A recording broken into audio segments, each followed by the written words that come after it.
That's what I'm here for, is good intros. Asa, dude. Hi. How's it going, everybody? I'm Josh from Elder Drunken Highlander. And I'm Austin, a.k.a. AK. And welcome to the Drunk Tank. The Drunk Tank, the segment where we talk about stuff. Stuff and cards. Cards and stuff. This time we're talking about deck building Brewing. stuff. We were not in sync there at all. Same difference. Same thing. We wanted to talk to you today about how we come across making decks. And how the way we see the atmosphere of making decks online, generally. How we see people making decks online is a big one. Because like, there's a lot of different ways that people make decks, but I think the actual, like, objectively, the best way to make decks is collaboratively. I think within a community, like, just Having somebody to look over your work. literally think about it. If you make a deck on your own and you're the smartest person in the world, you're sometimes gonna make some kind of mistake. And if you have 9 other people who are just as interested and or smart as you working on it, that chance decreases. There's gonna be less oversights. Yeah. Like, I know for a fact, me in particular, I tend to forget to add card advantage. I like to focus on just the primary aspect of my deck. Decimates card advantage, right, Austin? Right? Yes. Unless you are the only one with an enchantment. So, like, yeah, things like that. It's just like having other people to check your work. I know I'm going to get some of them English majors out there. Editing process requires peer review. Yeah, so it's like there's a lot of different methods that you could use, but I think the best one is literally taking your deck somewhere and showing it to a bunch of people and having someone else look at it and say, like, what do you think about this deck? What are your impressions? What do you see here? What's going on? But there's you can't just like take your deck and like go to like Reddit, for example, and just paste it on there with the deck list. It'll get buried. This is my Brago deck. What do you think? Boom. Because, like, first of all, yeah, it's gonna get buried. No one's gonna care. And second of all, you need to help the person who you're asking for help, because when you're asking someone to help you with a deck, you're asking them to help you personally with a deck that they're not gonna really play, and so you wanna make it easy for them. You want to incentivize them to do it. Yeah, entice them in. Make them interested in your deck. If you just say, like, this is my Brago deck, like, whatever. You could say, this is Rurkthar Spellslinger. What do you think? Yeah, I'm trying to, or even going back to the Brago example, be like, this is my Brago deck. I'm trying to do X and Y different from a regular Brago deck, or my goal with this deck is X and Y. Give them, like, some kind of scope to understand your deck through. And the other thing is you need to adequately explain what your deck does. So I always say, like, when you're sharing your deck, like, what is it, 2 to 3 sentences usually? That tells people exactly what you're trying to do. Yeah, like, this is my Brago deck. I'm trying to blink, like, enchantments like Pacifism and move them around my opponent's creatures, and also blink things like Coveted Jewel so that I can draw a lot of cards. Yep. And that's what I'm trying to do with my Brago deck. And so then you have people look at it and you say, like, maybe, like, I'm worried about the mana base. When goldfishing it, I wasn't sure if I had enough blue mana sources, but I like having all these enter the battlefield lands, things like that. You know, you don't play enter the battlefield lands in Brago. I mean, You can't blink you lands. could. Does he say non-land? Pretty sure he says no. I don't know Yeah, why we I use Brago as an example. I don't play Brago. We're gonna switch. Neither of us play Brago. We're gonna switch to something else. What's another good Galta? You can never get enough Galta. Never get enough Galta. Actually, you know what? No. Screw Galta. Let's go with Tali. Okay, we're going to Tali. Because, you know, we were on stream the other day and he showed up in, 5 out of the 12. That was a good stream. Stream mascot Atali came through in every single game. Yep, he showed up in like 7 out of the 12.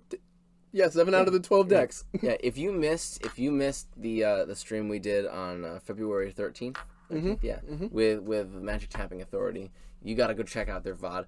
I'm sure Cop is going to be uploading the YouTube videos. When it does, we'll be sharing it in our Discord, because they were fantastic games. Yes. And so much fun. So much Came out Atali. the gate slugging. I don't know, game 2 was really good. I got to do the dinosaur gun with vampire dinosaurs. That was awesome. Yep. Game 1, I played Vile Smasher Sakashima. Game 1 was a slugfest. It was great. My first move put everybody at 2/3 life total. Game 3 was good. I I shouldn't have won game 3. Corey made a really good point that they should have killed the Spear Heliod instead of the Dovescape. You'll Birds know what aren't I'm real. talking about when you Birds see the aren't real. video. Birds aren't real. There's Birds a aren't dove. We're not gonna get into it. That's a whole nother. Yeah, just watch the video. Watch the video. They were It's great. it's gonna be dope. But Deck building. we're building around Atali. Yeah. That's gonna be our example for the We day. went so off topic. This is With Atali, you generally want to go Voltron-y, so you want to attack with him. But how can we make that different? What ways we could go enchantment aura based? We could go Voltron regular, which is like, equipments. We could go anthems. We could go stealing other people's stuff as like our base strategy. right. The thing is, if you're trying to make like a good like Atali deck, that's just the best Atali deck that you can find. You can find other people's deck lists and just like amalgamate what you want from there. Go on EDH Rec, go on all those things. But if you're trying to make like a weird Atali deck and you need people's advice for it, you want to describe why your deck is interesting, why your deck is weird, why you might need people's advice, why you can't just go look up like, oh, what are the 5 best Atali lists? Let me see what cards they have. Why that won't work for you because you're doing something special and you need to be able to communicate that. You can't just slap a Moxfield link into like a Reddit or like a Discord or something and say like, here's my deck, what do you think? Like, no, I don't know, it's a deck, there's cards, it's got 99 or 98 cards in it. That's what I think. It's very red. Yes, there's red in it. So like you got to really find what makes you want to build this deck. Yeah, And then for sure. that will be the way other people will want to help you tweak it. So like if I was going to build Atali, I'd go Atali Control. Dang, that's pretty good. Yeah, like get red instant speed stuff, I would, removal, and now you just swing in with a protected Atali a lot. It's pretty sweet. I would probably just go Atali stacks. And I'd break parity by having a fucking Atali.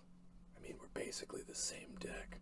I think part of like the deck building process when you're building weird stuff is trying to get feedback. And I think when you do that, you have to do that a specific way. You have to also know where to post. I think the subreddits for deck building and Commander are kind of hit or miss. You might just get no responses. Yeah, you have to really put something that catches enough people's eyes there. I think whereas like Discord, I think is one of the better Discord's the way to places go. because it can just sit there and people will be like, eventually get to it. A lot of local game stores will have Discords for their local game stores that you can talk to people in. We also have our own Discord where we have a chat called The Brewery.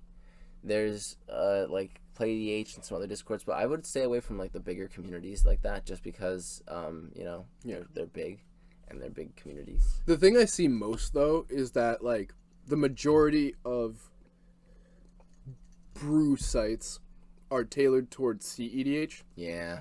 and us casual junkies Well, it's tend to not get as much love. this might upset some people, but like it or not, CEDH is incredibly fucking popular. A lot Oh, of yeah. people don't even play it, but they like looking at it 'cause it's fucking cool as shit. It's like watching the Transformers transform in the first movie. You can't take your eyes away from watching it happen because Yeah, great. it's just so efficient. It's so awesome. cool. It's like he's cracking a lion's eye diamond in response to Wheel of Fortune to do what? Yeah, we had a game last night that was like, CDH is cool. There's a lot of cool things that go on with it, so it makes sense that a lot of deck building websites are tutored towards CDH, and also like people build if you build a casual deck, you're gonna build it out of cards that you have. You're not gonna have much reason to upload it online. Yeah. If you're building a CDH deck, you're playing it online. You're uploading using it it online. like the entire pool of resources to make this deck. I would argue that a very disproportionate amount of the decks that are online are CDH compared to the decks that exist in real life, just Yes. because of the nature of how CDH is played. And the nature of how building a deck online works. Like, a Like, bunch of my casual decks are online. Who oh yeah,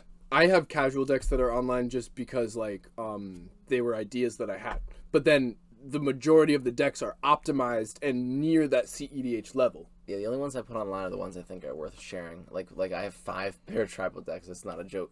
And like the only ones, like I only have the good ones online because like some of them are just bad decks that are fun that I play against people who are new to the game so that they don't get raffled. Yep. Like here, take Sir Farron and some vanilla tutus. Like let's I go. have casual decks that I built specifically to teach people how to play Magic. Yeah. Like I got mono red right behind me. No need to put those online. Yeah. I like, but like CDHs, and I have way more CDH decks online than I actually have in paper and or play, because I like to build them and then like play them twice, be like, this works great, and then I'm done. Yeah, it's also like this giant paywall gap between like CEDH and regular EDH just because of like the nature of the efficiency of the cards. True. I think even in a perfect world where everyone had access to every single Magic card that they wanted and no one complained about the fact that that was the thing, you know, like CEDH would still probably prevail online. yeah, and be a lot less popular in paper because like it's just easier to build a deck online. And than it is, also like, with your collection. piloting is so much harder.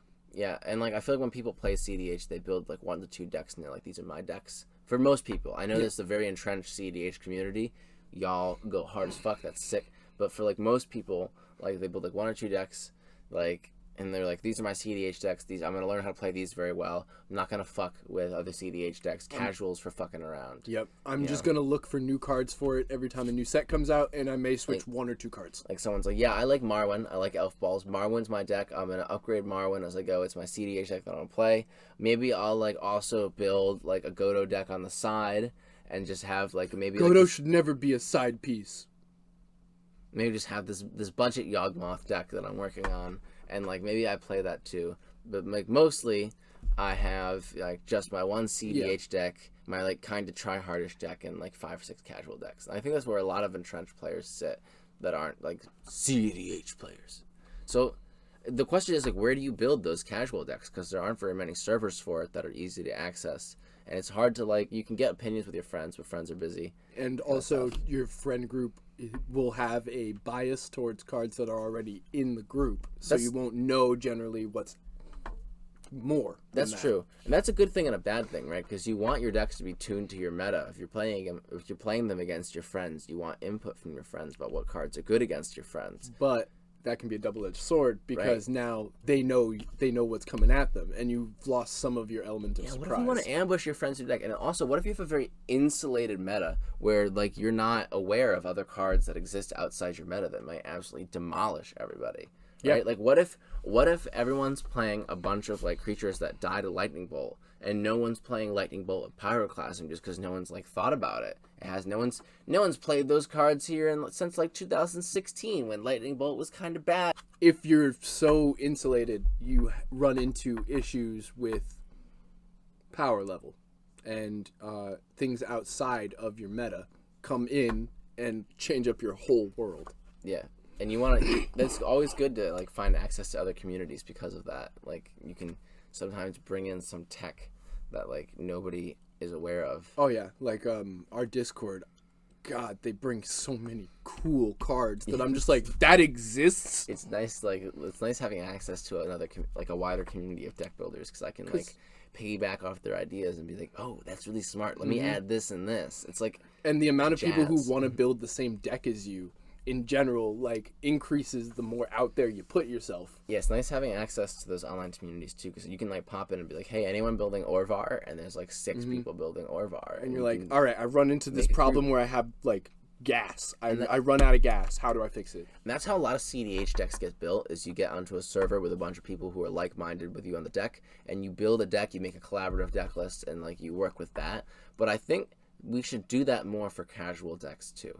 I think if you want to build like Azorius Angel Tribal, then like you should find other people who want to do that and build together and try to make it like good, try to make it fun, try to find cards that are exciting for it. You don't have to come into that with the same CDH mindset of let's make this deck as good as it can possibly, efficient card choices only. But that's why we have that's why our specific like power level system has a point called tuned casual. Yeah, and like you can also work together and be like, well, let's just see how many like cool blue-white angels we can find. Exactly. Or hats. Yeah. And like the weirder the deck, the more help you're gonna need with it. So I think for casual decks we should stop. I think there's this mentality of like I have to build this myself. I don't want a net deck. Like there's like there's nothing wrong with that. And people are okay with using EDH Rec because it's not like exactly looking at other people's deck lists. But honestly, like, go online, post your deck list, share it, and get other opinions. You're not taking other people's ideas. This is Magic the Gathering. You get to choose what goes into your deck. Yeah, true. And like Magic the Gathering is collage. You're not it's creating Magic the Gathering. Yeah, you're taking two things and you're putting them together to make something that works together in your deck. But you're not. It's not your idea. Like, what's this card? Desert's Hold wasn't your idea. You didn't design this card, right? So you shouldn't be personally attached to the idea of using it, being the only one to use it in your deck, and thinking of it all on your own, right? Mm-hmm. You should like be excited that other people also have the idea to combine it, because you're just combining existing ingredients. You're making a collage. That's with your decks. That's one of my favorite things. Like the majority of my decks like come out of me wanting to play one cool card that I found and like building a deck around that one cool card or one cool concept. Like I stand for Divine Gambit. I know. I know. I see you. I see you. Worst Hill of Dion. There's, but like, if you think about it, it's like if Austin likes Divine Gambit and he wants to make a deck where Divine Gambit is good, he's entitled to do that, and that's something that people will definitely help him with. That's a cool and exciting challenge. If he went on our Discord server right now and posted, I want to make a deck where playing Divine Gambit is actually good, he's doing it. He's literally doing it. The people will help him. Someone will give him some suggestions. Guarantee it. It might be me. Guarantee it. I want to make Divine Gambit good. You can quote me on it. Put it in the right chat, for God's sake. You know, as a mod, you're right. About to put it in the general chat. This man. I want to make a deck where Divine Gambit works. How do I do that? Join the Discord. Join the Discord for quality content like this. But there's no reason you shouldn't like make your creative expression through the cards like collaborative, you know. Yeah, it's cool. It helps with things. There have been so many of my decks that just came out of like I saw a card and I was like, I really want to make this work. Like my Makar deck actually is one of those decks where it's been tuned for years just because I wanted to make Clock of Omens and Makar work together. And we figured out a combo for it. And now the deck can play against like Fringe CEDH. Well, yeah, okay, no. It can play against. It can play against them. And sometimes I can come out on top, but most of the time it's an uphill battle. But I'm up there in the high power.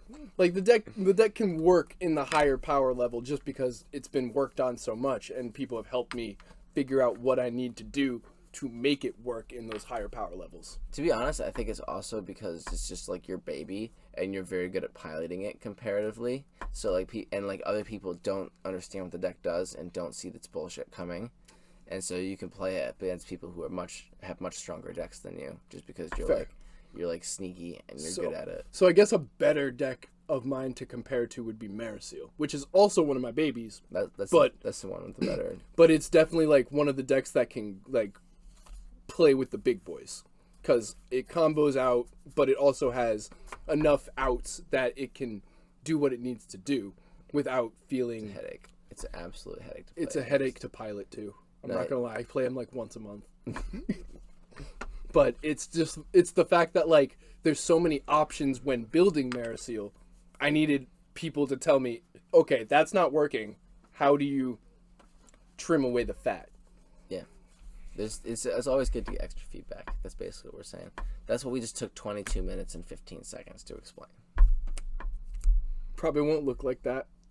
Thank you for coming. For watching. If you like our content, we have a Patreon. You should give us money so we could buy a better microphone.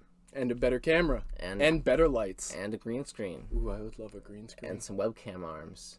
No, we just need better equipment. We just need better equipment. And a studio. Oh my god, what if we had a studio? I'd love a studio. It'd be exciting. That'll never happen. I wouldn't say never. Never but that's we're just gonna to Fairy's temporal trespass on that Back into the future. So thank you for coming to the Drunk Tank. Yep. And remember, untap, upkeep, drink.